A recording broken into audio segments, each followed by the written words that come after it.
people together. Shona Pitt is a well known regional news media manager and journalist who has headed both the Cook Islands Television CITV and the Broadcasting Corporation of Niue. Shona also owns the Mount View Lodges in Rarotonga, and we are privileged to have her with us in the studio to talk about her media career and life in the Cook Islands. Kia ora, Shona, and thank you so much for making time to have a chat with us this morning. Kia ora, Iti.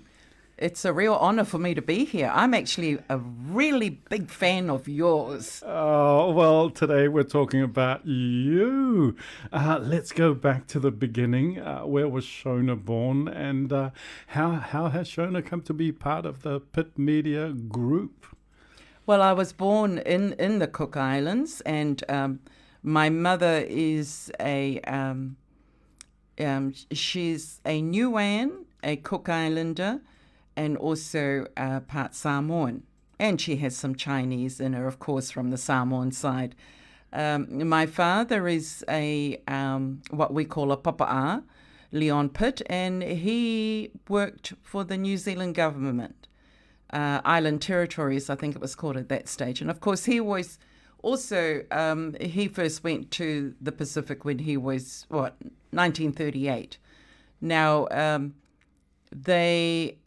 he also served for the New Zealand government in Niue, in Samoa, and of course with the Cook Islands. Yeah, and so my mother basically grew up in Rarotonga because her parents were missionaries, and that with the church, and so she grew up in Rarotonga, I think till about the age of 22 when they went back to Niue. So I've been in the Cook Islands all my life, basically. And apart from a stint in New Zealand, so I've always been a local girl. And even though I got married and to the late Andrew Woonton, people still called me by my Shona Pitt. Yeah, they just know you as your maiden name. So where did Mum and Dad meet?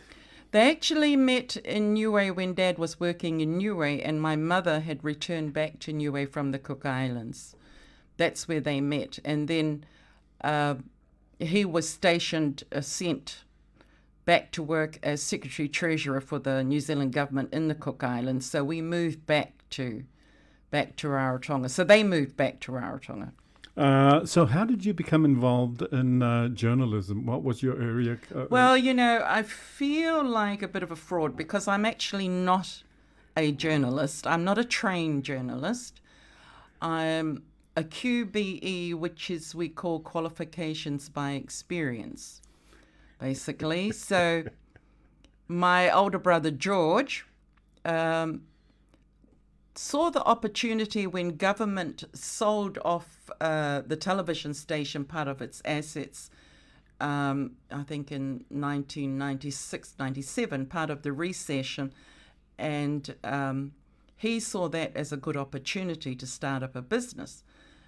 And one of the reasons people didn't want to buy the TV station because they also inherited government's debt. So it was well over $150,000 worth of debt. And TVNZ had said they were going to cut the Cook Islands off until that bill was paid with TVNZ. So he took that on. He said, right, we'll pay that. We'll clear your debt. We'll pay you off. And took that on as a business. And he approached me because I was working, quite happy, had my own job, working away. And he kept coming and asking me, please come, I need you to help me. And it was like, just go away. I don't want to get mixed up, whatever big schemes you got. Oh, no, you got to come. So I ended up basically, he asked me to go and work for him and with him, and which I did. And I think I was the financial controller at that time. We just gave ourselves titled. We ran a really tight ship. We didn't go overseas on holidays. We worked our backside off in those first few years. Who's we? It was my brother, myself, and because I have children, my daughter was she was trained in English. She had a BA in English. She came on board, and she was our news director, Nanette. I think you've had her here in the studio before. Yes, Nanette Wooten, yes. So she started off there, and I've got another daughter, Maylena, and Maylena ran the paper. We decided to, because the newspaper was getting our programs wrong, the times of our programs, we decided to put out something like a little listener. So Maylena was in charge of that. Maylena wrote it. Maylena stapled it. Maylena went around the island, delivered it to all the shops. We started a newspaper. Wow. So from Cook Islands TV, you then opened up the newspaper. You know, the one thing, the interesting thing was, because we couldn't get any television programs from TVNZ until that huge bill was paid, was the only thing we could screen free to air was Christian programs. So we were given so many Christian programs, and that's how we kept the television station going. And of course, you know, the local people, they loved it. Locals love watching Christian programs. It was all the Papa'a community who complained. Complain. But locals, they just loved all Christian cartoons. It was what we got given, and we could put to air until we had managed to negotiate with Pacific Service TVNZ and get them to and start paying our bill, you know. And of course, the biggest attraction in those days on TV was rugby. You know, Parliament would stop, cabinet meetings would stop, just so they could go home and watch the All Blacks play on TV. So this is when this is like Super Rugby. This is All Blacks Test. Yes, everything stopped for the rugby. So that's how we actually managed to get advertising was a new concept, and we had to persuade people to put some money up so we could buy, because everybody says, oh, well, it's free, you get it for free. We have to pay for the satellite service. You have to pay for power. You know, you've got to pay your staff. So Polynesian people are not, especially Cook Islanders, are not very aggressive people. They more, you know, it was hard to actually approach people and ask them for money. To say, look, you know, we need sponsorship, you know, to bring this game to show this game, you know. That was a whole new thing to learn, how to sell advertising. And things are obviously going well now. You were just talking to me before we went on air about how you've been recording interviews with some of the locals.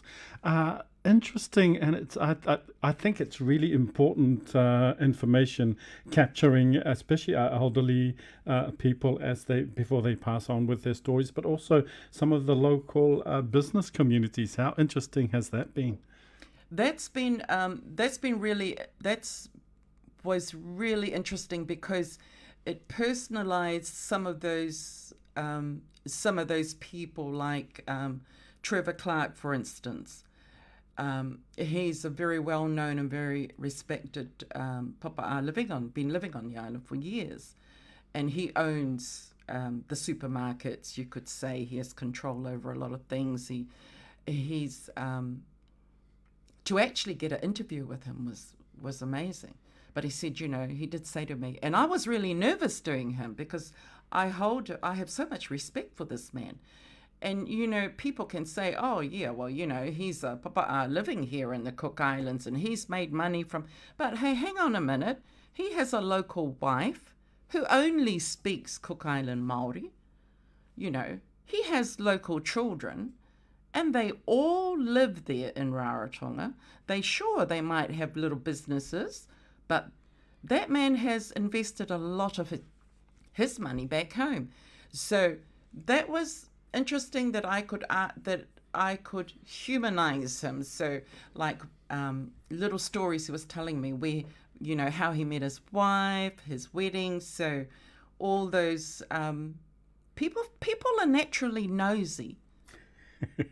You know, we Yes. want to know little things, and I always, when I do these interviews and ask questions, I think the sort of things that my mum always wants to know.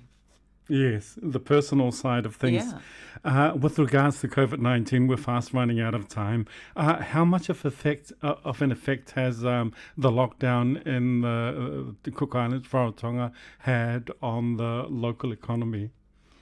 Well, it has had a big effect in the fact that from day one there were no more tourists. Zilch. People had zilch income. It's not like it was a gradual thing, you know, and people have had to redirect themselves and to be innovative with how they're going to be able to continue on in their businesses, the obligations towards their staff, the obligations towards their foreign workers. Government has been subsidising a lot of the wages and a lot of the business. People now are very big on buy local. Buy local. Spend your money locally. You got money, spend it locally. People, some of the resorts are offering staycations to the locals, and they're bringing the prices down. So local people are having the opportunity to go to a place which is normally just for the reserved for tourists, you know, and stay in those flash apartments. Speaking of your workers from overseas, many of them are from Fiji. How are they coping under COVID-19 lockdown? Well, the lot that when I came to New Zealand on Christmas Day, there was a big group of them who were being repatriated. They were going back to Fiji. And there was about 50 of them on my flight that came through, and they just transited through Auckland back to Fiji. But some of them do want to go back, some of them don't want to go back. Some of them have lost their jobs, but they are still getting the wage subsidy. They were given pieces of land for them to plant on, so they're able to do that. But I don't know. I think the move is, if things don't improve in Rarotonga, they're going to be looking at trying to encourage the foreign workers to return. Unfortunately, we are running out of time. Me taki ma'ata for your time, and we wish you all the best for your stay in New Zealand. Okay, thank you. Thank you for having me. It is our pleasure indeed. You're listening to Early Edition with Airtip. 531 PI is the station. We were just talking with Shona Pitt, a co-director of the Pitt Media Group and also a hotelier on the island of Rarotonga. Here is KI Beats with Kia ora.